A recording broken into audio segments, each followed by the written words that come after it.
તો એટલા સરસ રૂ જેવા પોચા આપણે ઢોકળા બનાવીશું. એ માટે આથાની એક એવી ટ્રીક શીખીશું કે ઢોકળા આપણા સરસ જાળીદાર પોચા અને રૂ જેવા બનશે. અહીં નથી આપણે ચોખા, રવો, ખાંડ કે અધર કોઈ લોટ કે સોડા વાપરવાનો, તેમ છતાંય ઢોકળા એટલા સરસ બનશે. તો ચલો રેસીપી જોઈએ.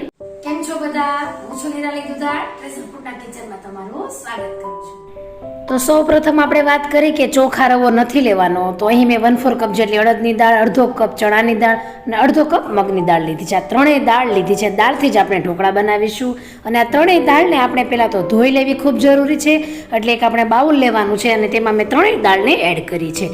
અને આ કઠોળમાં કેવું હોય છે, અમુક ડોળ રહેલો હોય છે, એટલે આપણે તેને છે ને પ્રોપરલી વોશ કરવી જરૂરી છે.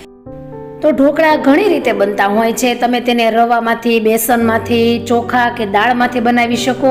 અને તમે ડાયરેક્ટ અત્યારે આ રીતે દાળમાંથી ક્યારેય નહીં બનાવ્યા હોય તો આવી રીતે છે ને આપણે ડોળ કાઢી લેવાનો છે. અને આજે આપણે દાળમાંથી સરસ મજાના ઢોકળા બનાવવાના છે. તો 2 પાણી વડે આપણે તેને વોશ કરીને બધો ડોળ કાઢી લીધો છે. અને આ ડોળને આપણે પ્લાન્ટ્સમાં એડ કરવાનો, એટલે પ્લાન્ટ સરસ રીતે ગ્રો થશે. હવે તેમાં આપણે 2 કપ જેટલું પાણી નાખી તેને આપણે 2 કલાક માટે પલાળવા દેવાનું છે. તો 2 કલાક થઈ જાય ત્યારબાદ જોઈએ તો સરસ રીતે આપણી દાળ પલળી ગઈ છે. ઇવન કે અહીં મેં છે ને થોડું એવું ગરમ પાણી લીધું હતું, એટલે 2 જ કલાકમાં તે પલળી ગઈ છે. નહીંતર તેને 4 કલાક જેવો ટાઈમ જતો હોય છે. અને તમે થોડીક જો દાળ ચાખી જુઓ ને તો પણ ખબર પડે કે દાળ પલળી ગઈ છે કે સહેજ કચાશ રહી ગઈ છે. હવે અહીં મેં 1 કપ જેટલું એકદમ ખાટું હોય એવું દહીં લીધું છે. અને તેમાં હું 3 થી 4 ચમચી જેટલું દહીં વધારીશ. તો ઘરની જ વાટકી પ્રમાણે મેં 1 વાટકી દહીં લીધું છે અને તેને મિક્સર જારમાં એડ કર્યું છે. અને થોડુંક મિક્સર ચલાવીને ત્યારબાદ મેં 1 કપ જેટલી ખાટી છાશ લીધી છે. અને તેમાંથી આપણે 1/4 કપ એડ કરીશું. જો આગળ જરૂર પડે તો ફરીથી આપણે એડ કરીશું. તો અહીં મને અડધા કપ જેટલી છાશની જરૂર પડી હતી, તમે જોઈ શકો છો. એટલે કે 1 કપ ખાટું દહીં, એમાંથી 4 ચમચી આપણે વધાર્યું છે. અને ત્યારબાદ અડધો કપ જેટલી ખાટી છાશ. જો તમે ઉનાળો હોય ને તો જે આપણે ખાટી છાશ લીધી છે ને ત્યાં તમે પાણી પણ યુઝ કરી શકો છો. અત્યારે ચોમાસું હોવાથી વાતાવરણમાં ઠંડક હોવાથી મેં ખાટી છાશ એડ કરી છે. એટલે સરસ રીતે આપણું બેટર અને થોડુંક કરકર્યું હોવું જોઈએ, મેં તમને બતાવ્યું. તો એ પ્રમાણે સહેજ કણીવાળું રાખવાનું. અને જે આપણે 4 ચમચી જેટલું દહીં રાખ્યું હતું તે ઉપર જ આવી રીતે એડ કરવાનું છે. અંદર સુધી મિક્સ નથી કરવાનું. જો તમે ઉપર સુધી દહીં જોઈ શકો છો. તો આ ટ્રીકને તમે ફોલો કરશો ને તો તમારો આથો એકદમ પરફેક્ટ આવશે. હવે તેને આપણે 4 થી 5 કલાક માટે ઢાંકી દેશું. અથવા જો સાંજે તમે પ્રોસેસ કરી હોય તો ઓવરનાઇટ તમે કરી શકો છો આ પ્રોસેસને. તો તમે જોઈ શકો છો કે કેટલો આથો પરફેક્ટ આવ્યો છે. એકદમ સરસ તેમાં જાળી પડી છે. એટલે તમારા ઢોકળા કે તમે ખમણ કંઈ પણ બનાવો તેમાં એકદમ સરસ તેનું રિઝલ્ટ આવશે અને એકદમ પરફેક્ટ જ બનશે. અને તમે નીચે જોઈ શકો છો કે થોડું એવું લિક્વિડી થઈ ગયું હોય તો જો આવું તમને દેખાય ને તો તમારો આથો એકદમ આવી ગયો છે. હવે સરસ રીતે બેટરને મિક્સ કરી દેવાનું છે. તો આ પ્રોસેસને ફોલો કરજો એટલે ઢોકળા એકદમ પરફેક્ટ બનશે. હવે 1/4 ટીસ્પૂન જેટલી હળદર અને 2 તીખા મરચાં અને 1 આદુનો ટુકડો તેને ગ્રાઇન્ડ કરીને 1 ચમચી જેટલી પેસ્ટ નાખી છે. અડધી ચમચી જેટલું મીઠું અને 1 ચમચી જેટલું તેલ નાખીશું. જો તમે લસણ ખાતા હોય તો અહીં તમારા સ્વાદ પ્રમાણે તમે લસણ પણ 1 થી 2 ચમચી જેટલું એડ કરી શકો. અને 1 ચમચી તેલ નાખીશું. તો ઢોકળા કે ખમણ તમારા જ્યારે ઠંડા થાય ત્યારબાદ તમને ડૂચો વળે કે કઠણ લાગે તો એ પ્રોસેસ નહીં થાય જો તમે તેલ નાખશો તો. તો હવે તેમાં 5 ચમચી જેટલું પાણી નાખ્યું છે. અને ખીરાને હવે મિક્સ કરી લઈશું. અને થોડું એવું મને થીક લાગતું એટલું એટલે મેં નાખ્યું છે. તો હવે અહીં આપણે બેટર જુઓ આ પ્રમાણે હોવું જોઈએ. એકદમ લૂઝ નથી કરવાનું, નહીં તો તેને સ્ટીમ થતાં ખૂબ જ વાર લાગતી હોય છે. હવે ઈનોનું પાઉચ મેં અહીં એક એડ કર્યું છે. અને તેને નાની ચમચીમાં કરીએ તો 2 ચમચી થાય છે. તો તમે અહીં 3 ચમચી જેટલો પણ ઈનો નાખી શકો છો. તો સરસ રીતે આપણે ઈનોને મિક્સ કરી લેવાનું છે. અને અહીં આપણે કોઈ સોડા એડ નથી કરવાનો. ઈનો એટલે ખાવાનો એક ફ્રૂટ સોલ્ટ કહી શકીએ આપણે. અને તે સોડા જેટલો આપણા શરીરને નુકસાન નથી કરતો.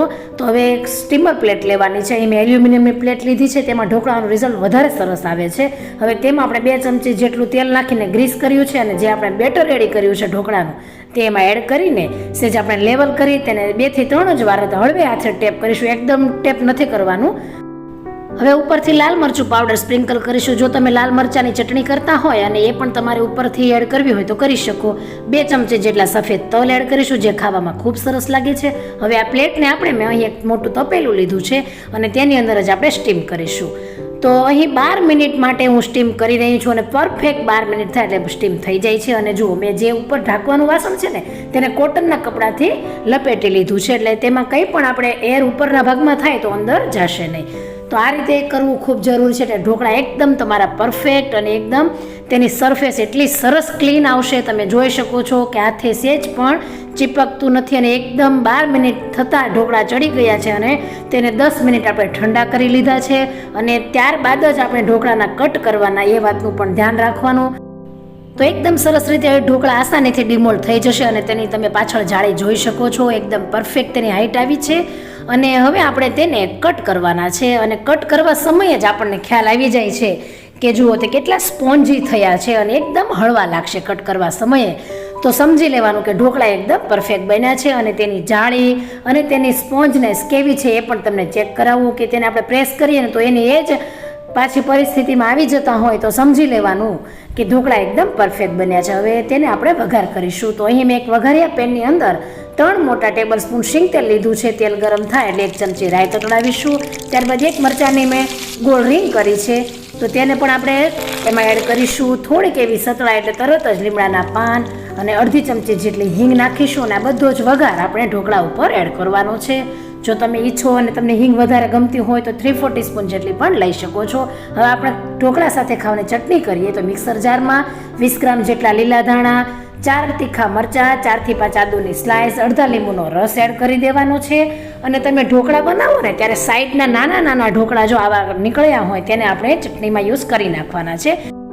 તો હવે તેમાં 1/4 કપ જેટલું પાણી નાખીશું અને 1/4 ટીસ્પૂન જેટલું મીઠું નાખી તેને એકદમ સરસ રીતે ગ્રાઇન્ડ કરી લેશું. જો તમારી પાસે ખમણ ના હોય તો તમે 1/4 કપ જેટલા ગાંઠિયા નાખીને પણ કોઈ પણ ફરસાણ સાથે આ ચટણી ખાઈ શકો છો અને આવું તેનું ટેક્સચર હોવું જોઈએ. આ પ્રમાણે મેં ઘણી ચટણીઓ મારી ચેનલમાં અપલોડ કરી છે. હું લિંક ડિસ્ક્રિપ્શન બોક્સમાં મૂકીશ, તમે ત્યાં ચેક કરી શકો છો.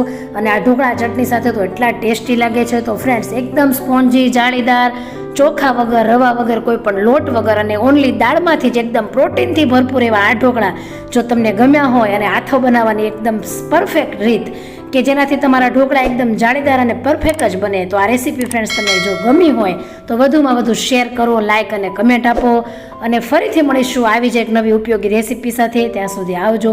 જય Shri Krishna. Thank you for watching.